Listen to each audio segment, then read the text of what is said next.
तो हमने concept application 9.1 कर लिया। अब हम नेक्स्ट मूव करते हैं सैम्पल प्रॉब्लम 9.1 के ऊपर।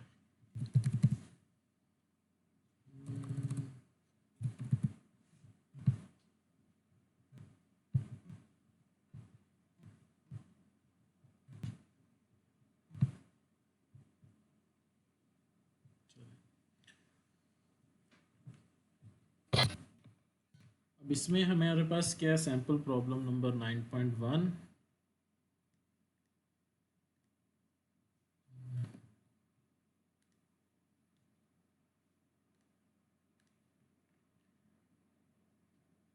उसने क्या कहा है, for portion A B of overhanging beam. अच्छा ये बीम है हमारे पास, ऐसे करके ऐसे दो जगह पे, इस पे यहाँ पे एक सपोर्ट है, यहाँ पे रोलर सपोर्ट है, यहाँ पे फोर्स लग रही है आपके पास। ये ए है, ये बी है और ये सी है। तो सिर्फ वो बी ए बी बीम की बात कर रहे हैं, ठीक है। ए बी बीम की बात कर रहा है, ए से बी तक क्या कह रहा है, for the portion A B of overhanging beam drive the equation for the elastic curve. अब मैंने आपको बार बार बता दिया, y is equal to F X की बात कर रहा है। ए पार्ट में आपने ये फाइंड करना है, इक्वेशन जो है इलास्टिक कर्व की, बेसिकली बेंडिंग की बात करें, डिफ्लेक्शन की, y डिफ्लेक्शन है, एफ एक्स की फॉर्म में कितना आएगा ये फाइंड करना है। फिर बी कह रहे डिटरमाइन दी मैक्सिमम डिफ्लेक्शन। तो चलें जी, बी पार्ट में वो क्या कह रहा है कि जो डिफ्लेक्शन वाई मैक्स आएगा वो आपने फाइंड करना है। इसकी भी उसने कहा इक्वेशन फाइंड करनी है, इस केस में इक्वेशन फाइंड करनी है। और जो सी पार्ट में वो क्या कह रहा है, एवेल्यूएट। एवेल्यूएट का मतलब क्या है कि फिर वाई मैक्स की इक्वेशन नहीं, वाई मैक्स का कोई आंसर आएगा लाइक 100 मिलीमीटर या जो भी आएगा, तो उसके में वैल्यूज़ पुट करके जो आपको यहाँ पे सारी वैल्यूज़ गिवन होंगी, आई ई लोड की गिवन है, एल गिवन है, ए गिवन है, देन आपने वैल्यूज़ पुट करके उसकी वैल्यू निकाल लेंगे। ठीक है, आपको समझ आ गया। यहाँ से यहाँ तक डिस्टेंस क्या है, एल है हमारे पास, एल की वैल्यू भी गिवन है। फिर बी से सी तक ए है, ए की वैल्यू भी हमें गिवन है। ये एल और ए हमें क्यों चाहिए होंगे, जब हम जनरल इक्वेशंस फाइंड कर रहे होंगे तब वो चाहिए होंगे। और जब हमने उसमें से जनरल इक्वेशंस में वैल्यूज़ पुट करके आंसर निकालना होगा तो फिर हम उनकी ए और एल और ये सब पी की जो है वो वैल्यूज़ को हम फाइंड कर लेंगे। चलो नेक्स्ट चलते हैं। अब नेक्स्ट हमारे पास सबसे पहले क्या है,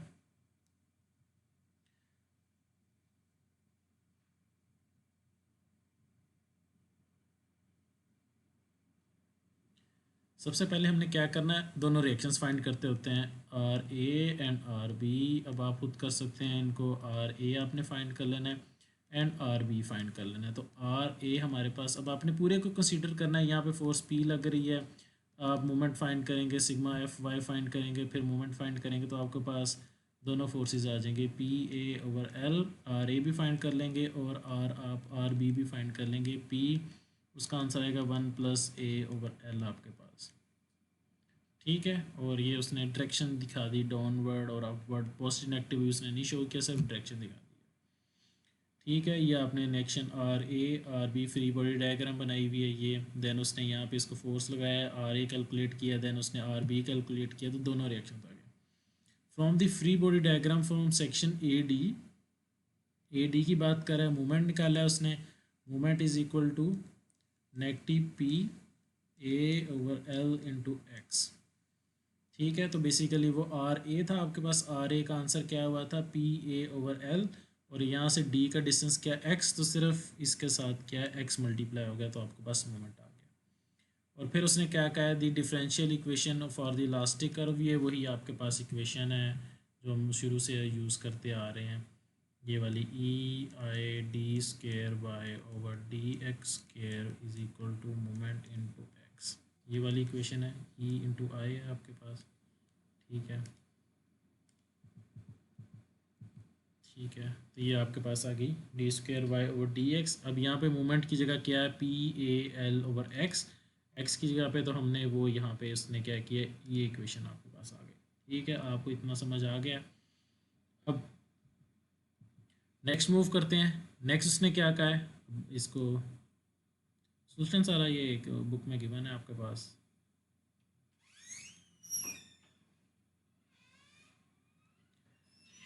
integrate differential equation twice and apply boundary conditions to obtain elastic curve.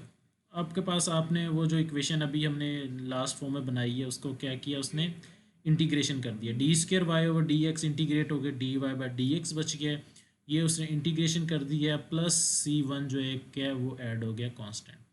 ये हमारे पास एक इक्वेशन 1 बन गई, let's suppose D Y by D X की फॉर्म में, ये बेसिकली थीटा की फॉर्म में एग्जैक्टली बन गई। और फिर हमने इसको दोबारा इंटीग्रेट किया, ई वाई वाई बच के सिर्फ दोबारा ये सारी इंटीग्रेशन हुई, C1 के साथ x आ गया प्लस C2 आ गया आपके पास। ठीक हो गया। अब आप वापस चले जाएं, ओवर हैंगिंग बीम के हमने यहाँ पे क्या किया था, फार्मूलाज देखे थे ओवर हैंगिंग बीम के, y is equal to zero और यहाँ पे Y B is equal to zero, ये था Y A is equal to zero, और यहाँ पे क्या होगा, Y B equal to zero होगा, इसमें थीटा का नहीं है कोई भी। ठीक है, अब हमारे पास उसने क्या कहा है, यहाँ पे जब x है, x क्या होता है, डिस्टेंस होता है बीम का, x इस केस में क्या है, x is equal to zero है और y is equal to zero है, और यहाँ पे उसने क्या कहा, x is equal to l है आपके पास, और अगेन क्या है, y is equal to zero है। तो ये दो कंडीशन जो मैंने आपको जब स्लाइड्स पढ़ा रहे थे तब भी पढ़ाई थी।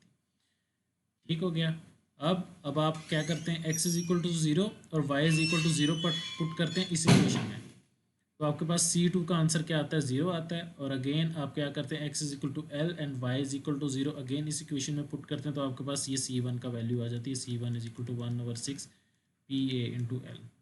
सब्सिट्यूटिंग आपने क्या किया, C1 C2 की वैल्यूज़ इस दो इक्वेशंस के अंदर पुट कर दी, C1 C2 की इक्वेशन यहाँ पे पुट कर दी, एंड देन अगेन उस इक्वेशन को सारी को सिंप्लीफाई कर लिया, तो आपके पास y की इक्वेशन जो बनी है वो ये आपके पास इसका आंसर आ गया।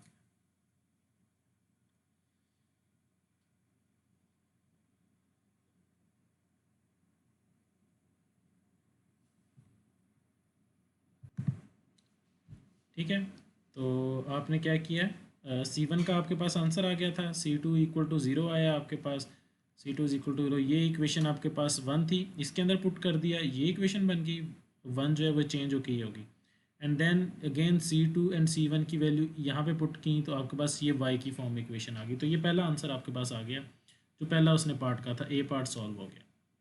ठीक है, नेक्स्ट बी पार्ट है। बी पार्ट में वो क्या कहता है कि वाई मैक्स फाइंड करना है। वाई मैक्स के लिए उसने क्या इक्वेशन किया, D Y by D X is equal to zero कर दिया, D Y by D X equal to zero कर दिया, और फिर यहाँ पे जो एक्स था इसको कह दिया अब एक्स मैक्सिमम फाइंड करेगा। ये मैथमेटिक्स से है कि आप डेरिवेटिव को ज़ीरो पुट कर दें तो आप मैक्सिमम और मिनिमम वैल्यूज़ फाइंड कर सकते हैं।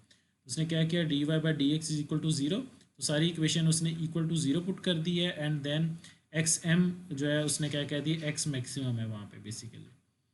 ठीक है, एक्स एम उसने मैक्सिमम कर दिया। अब उसने इस सारी फॉर्म को सिंप्लीफाई किया, तो आपके पास जो आंसर आया वो क्या, L over under root three is equal to zero point, ये आपके पास आंसर बच सकता है।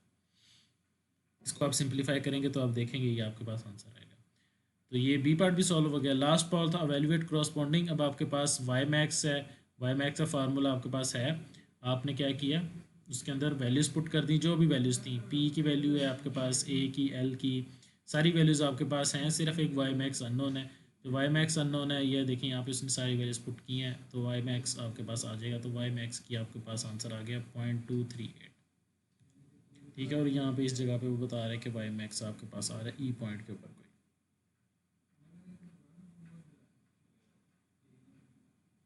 ठीक है, होप सो कि आपको ये सारा चीज़ जो है वो क्या है, क्लियर होगी।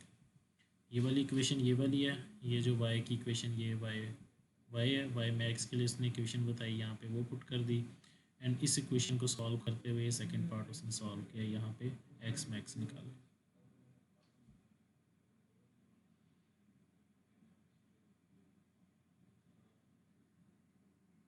ठीक है, बेसिकली सेकंड पार्ट था डिटरमाइन द मैक्सिमम डिफ्लेक्शन। तो मैक्सिमम डिफ्लेक्शन उसने फाइंड किया कि x की वैल्यू क्या आती है, बेसिकली एक्स एम, ये किस डिस्टेंस के ऊपर जो है ये मैक्सिमम इसकी वैल्यू आती है। ठीक है, तो सैम्पल प्रॉब्लम 9.1 सॉल्व हो गया। अब हम नेक्स्ट टॉपिक पे चलते हैं।